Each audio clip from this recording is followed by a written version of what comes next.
with prism. ஓகேவா? So prism வந்து பார்த்திருக்கீங்களா? triangular glass shaped block. Okay. So எழுதிக்கோங்க, it is a triangular block of transparent glass. Triangular block of transparent glass. So in the base of the prism மட்டும் எப்படி இருக்கும்னா ரஃப்பா இருக்கும். Okay, so ரஃப்பா இருக்க surface வந்து it is the base of the prism. Okay. Prism வந்து it is a triangular glass shaped. ஓகேவா? so அதனால angle எல்லா சைடுமே prism ஓட angle வந்து will be equal. Okay, so prism ஓட angle வந்து is equal on all the sides. Okay, so it has equal angle on all the sides. இப்போ நம்ம வந்து இந்த லெசன்ல ஆல்ரெடி மிரர் படிச்சிட்டோம், லென்ஸ் படிச்சிட்டோம். இப்போ இந்த பிரிசம்ல ரிஃப்ராக்ஷன் எப்படி நடக்கும் அப்படின்றத நம்ம படிக்க போறோம். ஓகே, சோ எழுதிக்கோங்க, refraction by a prism. Refraction by a prism. இல்லாட்டி இந்த क्वेश्चனை எப்படி கேட்பாங்கன்னா, angle of deviation produced by the prism. Angle of deviation produced by the prism அப்படின்னு கேட்பாங்க. Okay, so how they will ask, refraction by a prism னு கேட்பாங்க, இல்லாட்டி angle of deviation produced by the prism அப்படின்னு கேட்பாங்க. So இதுக்கு நான் ஒரு diagram வரைறேன். First you draw the diagram with me. Okay, so prism வந்து உங்களுக்கு எப்படி இருக்கும்னு தெரியும். It is triangle in shape. Prism வந்து is triangle in shape. So இப்போ ஒரு ray of light வந்து it is falling on the prism.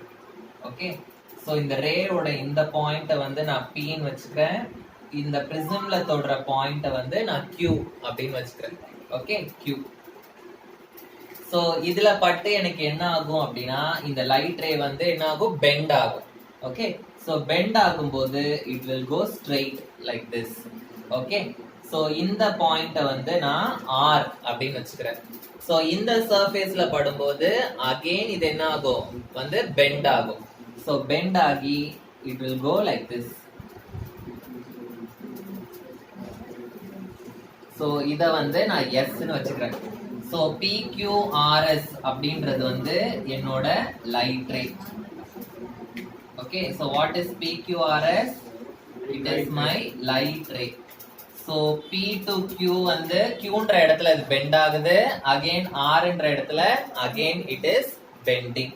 இந்த ரெண்டு பெண்ட் சேம் போர்ஷனா? சொல்லு. ரெண்டு பெண்டும் சேம் போர்ஷன்ல வருமா? சேம் ஆங்கிள்ல வருமா கேட்டேன். சொல்றேன். ஓகே, இப்போ இது வந்து என்னோட இன்சிடென்ட் ரே. கரெக்ட்டா? இப்போ இந்த இன்சிடென்ட் ரேக்கு பெர்பெண்டிகுலரா நான் ஒரு லைன் வரைஞ்சேனா அத நான் என்னன்னு சொல்வேன், நார்மல் அப்படின்னு சொல்றேன். சோ இந்த இன்சிடென்ட் ரேக்கு பெர்பெண்டிகுலரா I am going to draw a line. So this line வந்து it is my normal. Okay, அதே மாதிரி இத வந்து என்னன்னு சொல்றேன் நானு, எமர்ஜென்ட் ரே. சோ இந்த எமர்ஜென்ட் ரேக்கும் பெர்பெண்டிகுலரா நான் வந்து ஒரு லைன் வரைய போறேன். சோ அது வந்து இதோட நார்மல். புரிஞ்சுதா? சோ இந்த ரேக்கு ஒரு நார்மல் வரைறேன் and இந்த ரேக்கு I am drawing a normal. So இந்த ரெண்டு நார்மலும் மீட் ஆகுற பாயிண்ட I am keeping it as N. So N என்ற பாயிண்ட்ல வந்து both my normal lines are meeting together. So இது வந்து என்னோட இன்சிடென்ட் ரே. கரெக்ட்டா? So the angle between incident ray and the normal, it is called as angle of incidence. Okay, the angle between the incident ray and the normal, it is called as angle of incidence. Okay, இப்போ நான் வந்து என்ன பண்றேன்னா, இந்த ரேவை வந்து நான் extend பண்றேன். Incident ரேவை I am going to extend like this. Okay, so இது வந்து என்னோட இன்சிடென்ட் ரே. இதுதான் என்னோட ஃபைனலா எமர்ஜ் ஆகுற எமர்ஜென்ட் ரே. சோ இந்த எமர்ஜென்ட் ரேவையும் நான் வந்து என்ன பண்றேன்னா எக்ஸ்டெண்ட் பண்றேன். சோ இது வந்து என்னோட இன்சிடென்ட் ரே, இதுதான் என்னோட final emergent ray. So the angle between the incident ray and the final emergent ray, இதுதான் என்னோட angle of deviation. So இதுதான் வந்து என்னோட deviation produced by the prism. இந்த D தான் என்னன்றதை நான் இப்போ கண்டுபிடிக்கணும். Okay, I should find this D. புரிஞ்சுதா இந்த diagram? Yes. So இது வந்து நார்மல், இது வந்து incident ray. the angle between incident ray and the normal வந்து angle of incidence. இப்போ இந்த ரே வந்து இந்த இடத்துல பட்டு என்ன ஆகுது, ரிஃப்ராக்ட் ஆகுது. கரெக்ட்டா? சோ இது வந்து நார்மல், இது வந்து என்னோட ரிஃப்ராக்டட் ரே. கரெக்ட்டா? So the angle between the incident normal and the refracted ray வந்து it is my angle of refraction. So இத வந்து I am going to keep it as R1. அதே மாதிரி இந்த angle of incidence I am going to keep it as I1. So இந்த angle வந்து I am going to keep it as I2. Okay, and இத வந்து I am going to keep it as R2. இந்த angle வந்து R2, இந்த angle I am going to keep it as I2. So இந்த angle D, இந்த D தான் வந்து நான் கண்டுபிடிக்கணும். Okay, இந்த angle இத வந்து I am keeping it as D1, இத வந்து I am keeping it as D2. இது வந்து I am going to keep it as A. Aன்றது வந்து angle of the prism.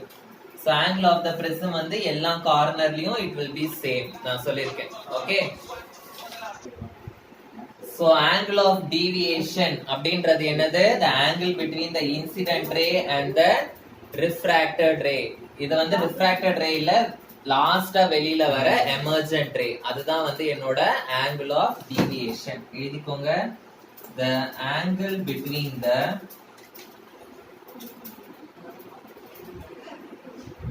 incident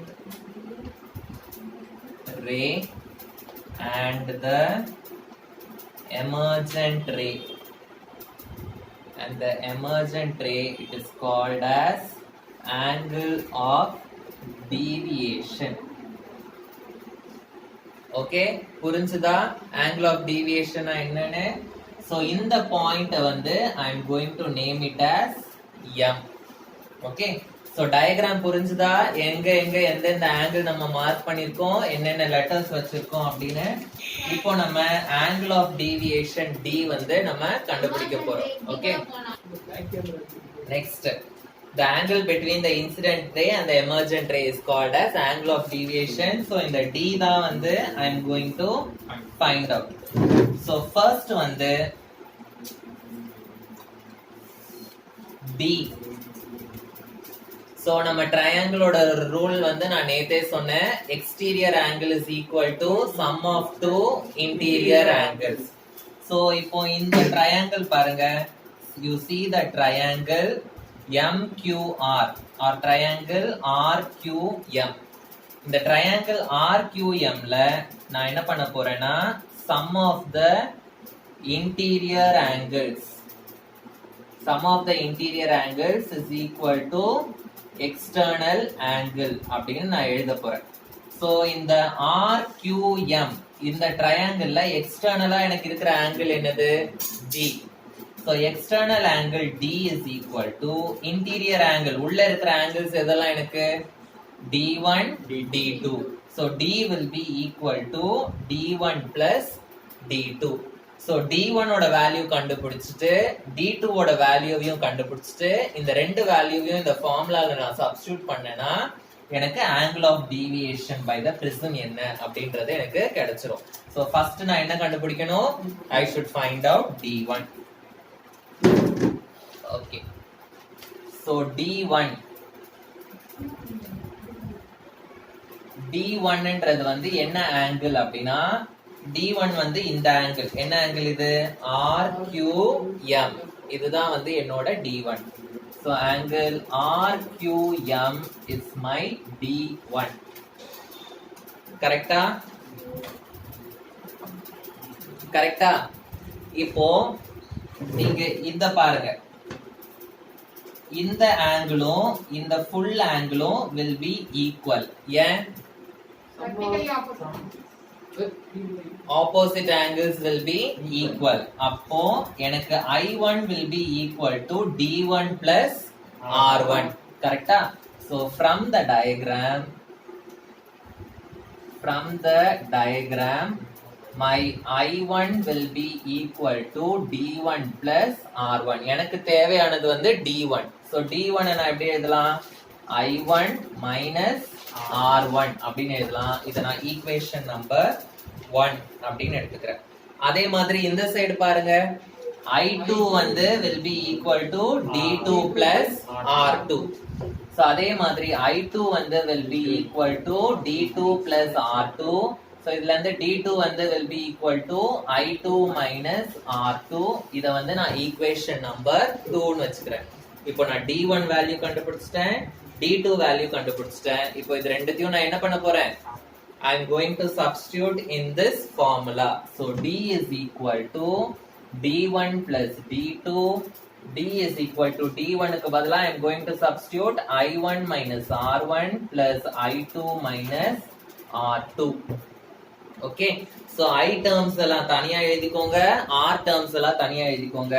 So என்ன வரும்? I1 plus I2 minus R1 minus R2 இப்படி இருக்கு. So minus sign நான் வெளியில எடுத்தேன்னா என்ன ஆகும்? எனக்கு I1 plus I2 minus sign நான் காமனா எடுத்தேன்னா என்ன ஆகும்? minus into plus minus R2. ஓகேவா? So R1 plus R2 ஆயிடும். கரெக்டா? minus sign காமனா எடுத்தா it will become R1 plus R2. ஏன்னா minus into plus minus, minus into plus minus. So D is equal to I1 plus I2 minus R1 plus R2. இத வந்து நான் equation number 3 அப்படின்னு வச்சுக்கிறேன். ஓகே, so இப்போ வந்து I am going to take a quadrilateral. So இந்த பாயிண்ட நான் ஏன் மார்க் பண்ணிக்கிறேன்? So I am going to consider quadrilateral. என்ன quadrilateral நான் எடுக்கிறேன்னா I am going to take this quadrilateral AQNR. எந்த quadrilateral நான் எடுக்கிறேன்? AQNR. இது quadrilateral மாதிரி இருக்கா? Quadrilateral will be like this. இந்த ஷேப்ல இருக்கா? இதை இப்படி திருப்பின மாதிரி இருக்கு, தெரியுதா? AQNR. So I am going to take the quadrilateral AQNR. Quadrilateral opposite angles will be equal to 180 degree. Sum of the opposite angles will be equal to 180 degree. Opposite angles இதுல எதெல்லாம்? ஏன்றது வந்து ஒரு ஆங்கிள், ஏக்கு அப்படியே ஆப்போசிட்ல என்ன angle இருக்கு? n என்ற ஆங்கிள் இருக்கு. சோ ஆங்கிள் ஏவையும் ஆங்கிள் இது என்ன angle? Angle QNR. angle QNR வந்து will be equal to 180 degree. Okay, so ஏன்னா quadrilateralல sum of the opposite angles will be equal to 180 degree. இப்போ நான் வந்து இந்த triangle எடுத்துக்கிறேன். இப்போ A plus QNR வந்து 180 degree அப்படின்னு நான் எழுதிட்டேன். இப்போ QNR ஓட வேல்யூ என்னன்னு தெரிஞ்சாதான் நான் இதுல வந்து என்ன பண்ண முடியும்? சப்ஸ்டிடியூட் பண்ண முடியும். So QNR ன்றது வந்து இந்த ட்ரையாங்கிள்ல இருக்கு. கரெக்ட்டா? Triangle QNR. So triangle QNR. So triangleல மூணு ஆங்கிளையுமே ஆட் பண்ணா அது வந்து என்னவா இருக்கும்? equal to 180 ஆ இருக்கும். So இந்த ட்ரையாங்கிள்ல இருக்க மூணு ஆங்கிள்ஸ் எதெல்லாம்? R1 ஒரு ஆங்கிள் plus R2 வந்து இன்னொரு ஆங்கிள் plus மூணாவது ஆங்கிள் என்னது? Angle QNR. இந்த மூணு ஆங்கிளையும் நான் ஆட் பண்ணா எனக்கு வந்து என்ன வரும்? எனக்கு 180 டிகிரி அப்படின்னு வரும். சோ எனக்கு தேவை QNR தான். அந்த வேல்யூவை தான் நான் இங்க என்ன பண்ண போறேன்? சப்ஸ்டிடியூட் பண்ண போறேன். சோ எனக்கு என்ன வரும்? Angle QNR is equal to 180 minus R1 minus R2 அப்படின்னு வரும். 180 minus R1 plus R2 அப்படின்னு வரும். இல்லாட்டி இதை எழுதாம நீங்க அப்படியே கூட டைரக்டா இந்த இடத்துல நீங்க சப்ஸ்டிட்யூட் பண்ணலாம். ஓகேவா? சப்போஸ் இது ரெண்டுத்தையும் கம்பேர் பண்ணீங்கன்னு வைங்க, இதை வந்து நான் 4ன்னு வச்சுக்கிறேன், இதை வந்து நான் 5ன்னு வச்சுக்கிறேன். ஸோ கம்பேரிங் 4 and 5 எனக்கு என்னவா இருக்கு? 180 180 சேமா இருக்கு. அதாவது RHS வந்து எனக்கு சேமா இருக்கு. So LHS will be equal. So comparing 4 and 5 எனக்கு RHS are equal. So I am going to equate my LHS. So LHS நான் equate பண்ணேனா எனக்கு என்ன ஆகும்? Angle A plus angle QNR is equal to என்ன வரும் எனக்கு? R1 plus R2 plus angle QNR அப்படின்னு வரும். இந்த QNR இந்த சைடு போயிடுச்சுன்னா plus QNR minus QNR வந்து கேன்சல் ஆயிடும். So I will get A is equal to R1 plus R2 அப்படின்னு வரும். இது வந்து என்னோட equation number 6. So R1 plus R2 க்கு பதிலா what I can substitute? I can substitute A in this equation. So இந்த equationல R1 plus R2 இருக்கு, அதுக்கு பதிலா what I can substitute here? I can substitute A. So எனக்கு என்ன ஆகும்? D is equal to I1 plus I2 minus R1 plus R2 க்கு பதிலா எனக்கு என்ன எழுதுறேன்? நானு A ன்னு எழுதுறேன். சோ இது எப்படி கிடைச்சது? By substituting 6 in 3. Substituting 6 in 3. So புரிஞ்சுதா? சோ இதுதான் வந்து என்னோட angle of deviation produced by the prism, or we can say that it is the refraction produced by the prism. புரிஞ்சுதா? So angle of deviation எது எதுலலாம் depend ஆகுது? Angle of deviation depends upon எதுலலாம் depend ஆகுது? First it depends on A. A வந்து என்னது? A ன்றது வந்து angle of the prism. So it depends on angle of the prism. Next வந்து it depends on the I ன்றது வந்து என்னது? Angle of incidence. It depends on the angle of incidence. இன்னொன்னு எழுதிக்கோங்க, இன்னொரு பாயிண்ட் புக்ல கொடுத்திருக்காங்க. It depends on the refractive index of the material. Refractive indexனா the prism ஓட refractive index. Refractive index of the material. So நேத்து நம்ம 2 5 mark question போட்டோம். Lens equation, lens makers formula, and இன்னைக்கு வந்து and lenses in contact அதுவும் போட்டோம். இன்னைக்கு வந்து angle of deviation produced by the prism என்ன அப்படின்றத பார்த்துக்கோம். ஓகே, ஸோ நாளைக்கு டியூஷன் கிடையாது. ஓகே, ஸோ நெக்ஸ்ட் கிளாஸ்ல வந்து I will complete this lesson. Ray optics முடிச்சிடுவேன். ஸோ ஆஃப்டர் திஸ் வால்யூம் 1ஓட ஃபர்ஸ்ட் லெசன் எலக்ட்ரோஸ்டாட்டிக்ஸ் ஆரம்பிப்பேன், எல்லாருக்கும் காமனா. ஓகேவா? புரிஞ்சுதா? ஸோ நெக்ஸ்ட் கிளாஸ்ல I will complete this lesson. Okay, இன்னும் ஒரு கிளாஸ் தான் ஆகும் ரே ஆப்டிக்ஸ். அதுக்கப்புறம் I will commonly start the first lesson electrostatics for everyone. Okay, incomplete இருக்கிறவங்க எக்ஸ்ட்ராவா வந்து தான் ஆகணும். ஓகேவா? ஸோ